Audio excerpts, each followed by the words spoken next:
Tell you what, across regional Victoria, there is concern about the state budget that will be handed down later this week. I know Ricky Lambert at Flow News 24 is looking to catch up with both the opposition and the government on the budget and bring us news about what it will mean. But I think for farmers in Victoria, would have to be concerned about land tax for, say, a property worth more than $1.8 million. And let's put it in its perspective. Most farms now would be worth that, in terms of the land value, would be worth more than $1.8 million. They're going to increase the land tax by 0.3 of a percentage point.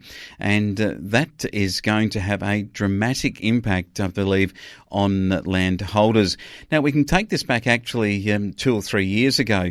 You may recall at the time that the Victorian Farmers Federation were in loggerheads with councils of that era, when at the time councils were looking to increase their rates on farms on the value of land, the whole thing of what we call differential rating.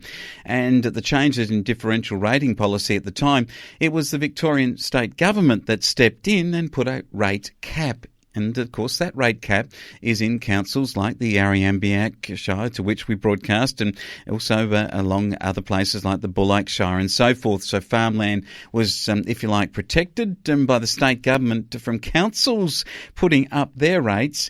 But now we find that the state government, in its budget, is looking to grab the farmland with a increased land tax. So I think the state government was just making sure councils didn't get it so that it could obtain it instead. Look, it's a funny one of how they work these things out. In talking about rates, the Victorian Ombudsman has concluded an investigation into overdue rate collection policies at 79 councils across Victoria. And it's interesting because Deborah Class, who is the Ombudsman, reports that Yarriambiack, Northern Grampians and Mildura were some of the most disadvantaged areas in the state. Mildura Council initiated 212 court actions to recover rates in the last 2 years. It's a lot, isn't it? 212 times they went to court to get people to pay rates. Yarriambiack just 12 and the Northern Grampians 16. So interesting times for our local councils.